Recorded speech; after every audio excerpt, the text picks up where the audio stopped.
Salut, je m'appelle Anna. Je voulais te parler de mon ex-meilleure amie Molly. Notre amitié a été détruite à cause de sa volonté frénétique de toujours vouloir m'apprendre ce que je devais faire dans ma vie ou non. En règle générale, ses conseils géniaux portaient sur de petites choses sans trop d'importance. Mais une fois, c'est allé trop loin et ça a été très grave. À un moment donné, ça a été même une question de vie ou de mort. Mais bon, reprenons depuis le début.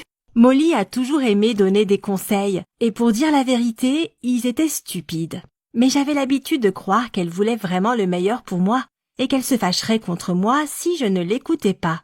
Alors je suivais ses conseils. Elle adorait vraiment me dire comment je devais me comporter, même dans les situations les plus élémentaires. En revanche, elle n'avait pas l'air de s'en rendre compte ensuite, que parfois je devais faire face à des conséquences assez désagréables à cause d'elle. Par exemple, une fois j'ai eu besoin d'acheter une robe pour une nouvelle fête de l'école. Alors bien sûr, Molly et moi nous sommes allés ensemble au centre commercial. Après quelques heures de shopping, j'avais enfin fini par choisir une robe bleue qui avait une longueur parfaite. Cependant, Molly ne l'aimait pas. Elle avait insisté pour que j'essaie la robe qu'elle avait choisie, elle, qui était jaune et beaucoup trop serrée pour moi. Elle m'a persuadée que j'étais mieux dedans. Alors je l'ai achetée, mais je ne pouvais même pas respirer correctement dans cette robe. Et à un moment donné, pendant que je dansais, j'ai dû bouger dans le mauvais sens et ma robe s'est déchirée aux coutures. Évidemment, j'ai dû quitter la soirée en urgence, mais pas avant qu'un bon nombre de personnes autour de moi aient parfaitement vu ce qui s'était passé. Longtemps après cette soirée ratée, mes camarades de classe se moquaient encore de moi. Une autre fois, quand Molly et moi étions en colonie de vacances, j'ai découvert que j'avais quelques gros boutons sur mon visage juste avant la journée de la photo de groupe. Molly m'a appelé lui pour nettoyer impeccablement ma peau. J'étais désespérée et je n'avais pas d'autre choix que de suivre ses conseils, encore une fois. Quand je me suis réveillée, je me suis précipitée vers le miroir et pendant une seconde, j'ai vraiment espéré que je faisais un cauchemar. Les boutons avaient disparu mais tout mon visage était orange. Molly m'avait dit que c'était probablement parce que le masque facial qu'elle avait fait contenait du curcuma. Oh mon Dieu! Les choses que j'ai pu faire à l'époque pour essayer de me débarrasser de cette couleur de visage, mais rien n'a marché. J'ai même reçu le surnom Anna la banane orange et tout le monde au camp se moquait de moi quand je passais devant eux. Néanmoins, j'ai continué à être amie avec Molly. En plus, à cette époque, il fallait absolument que je sois certaine que quoi que je lui dise, elle garderait le secret. À cette époque, j'ai compris que quelque chose avait changé en moi. J'avais commencé à me sentir tout le temps nauséeuse et somnolente et je ne pouvais plus boire mon À l'époque, je sortais avec Evan McAllen depuis un peu plus d'1 mois. Il était en quelque sorte mon premier amour quand j'ai appris que j'étais enceinte. J'ai eu très peur et, bien sûr, Molly a été la première à qui je l'ai dit. Cette fois, j'avais vraiment besoin d'un vrai bon conseil sérieux et pas hasardeux, car je ne pouvais plus assumer des conséquences stupides, comme avant. J'étais dévastée, mais Molly ne voulait rien entendre.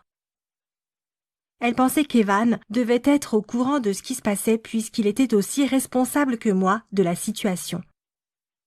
Mais moi, je ne voulais pas qu'il le sache. Tu vois, nous étions sur le point d'avoir notre diplôme de fin d'études dans 1 mois environ et il allait bientôt partir pour l'université. Nous allions vivre dans différentes régions du pays et de toute façon, nous n'allions pas continuer à sortir ensemble. De plus, je n'avais toujours pas décidé si j'allais garder le bébé ou non, alors je ne voulais pas qu'Evan se souvienne de moi comme de cette fille qui avait ruiné sa vie. Mais Molly n'arrêtait pas d'insister et de défendre son opinion sur la question, alors finalement, je me suis vraiment énervée. À un moment donné, je lui ai demandé de ne plus s'en mêler. Je lui ai dit à quel point les conseils qu'elle m'avait donnés dans le passé avaient toujours été mauvais. Je ne voulais pas me disputer avec elle, mais apparemment mes paroles l'ont vraiment offensée. Alors, elle m'a laissée toute seule, et cette fois, j'ai dû prendre ma propre décision sans avoir l'avis de ma meilleure amie. J'avais vraiment peur de dire à ma mère ce qui m'arrivait, mais elle était littéralement la seule à pouvoir m'aider à ce moment-là. Je me suis sentie terriblement mal quand elle m'a dit que je la décevais énormément. Je lui ai menti et je lui ai dit que je ne savais pas qui était le père du bébé. Alors elle a commencé à me crier dessus encore plus fort à cause de cela. J'avais tellement pleuré pendant la nuit que le lendemain matin, je pouvais à peine ouvrir mes yeux gonflés de larmes. Finalement, ma mère m'a dit que je n'avais pas d'autre choix bébé et qu'elle allait m'aider à l'élever. Je me sentais mieux parce que je n'avais plus à prendre cette terrible décision, mais en même temps, je me sentais encore plus dévastée qu'avant. Je savais que je n'irais plus à l'université, que je ne traînerais plus avec mes amis ou que je ne ferais plus ce que les filles de mon âge font habituellement. Et un jour, j'étais comme d'habitude, assise à la maison à ne rien faire et à m'apitoyer sur mon sort, quand quelqu'un a frappé à la porte. C'était Evan, avec ses parents. Il s'est avéré que Molly n'avait pas écouté ce que je lui avais demandé à propos de ma grossesse et qu'elle était allée tout raconter à Evan. À son tour, il avait partagé son problème avec ses parents. Oh, tu ne peux même pas imaginer l'ampleur du scandale qui s'est déroulé chez moi à l'époque. Les parents d'Evan ne voulaient pas croire que c'était lui le père du bébé. Ils m'ont dit qu'ils ne m'aideraient pas tant que je n'aurais pas de preuves documentées, comme un test ADN.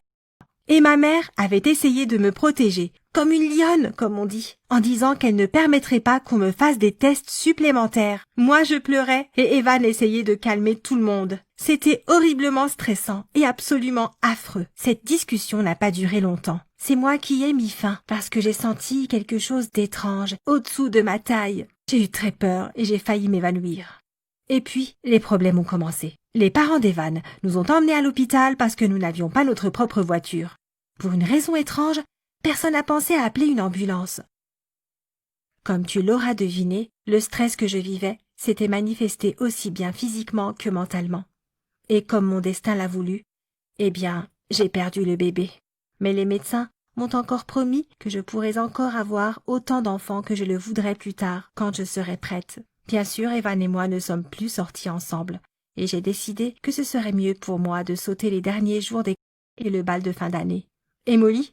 Eh bien, elle s'est excusée pour ce qu'elle avait fait, et je lui ai pardonné, mais nous ne pouvions plus être amis. Même si cela fait déjà presque 6 mois que mon histoire s'est réellement passée, je ressens toujours un vide à l'intérieur de moi. J'espère que tu comprends pourquoi.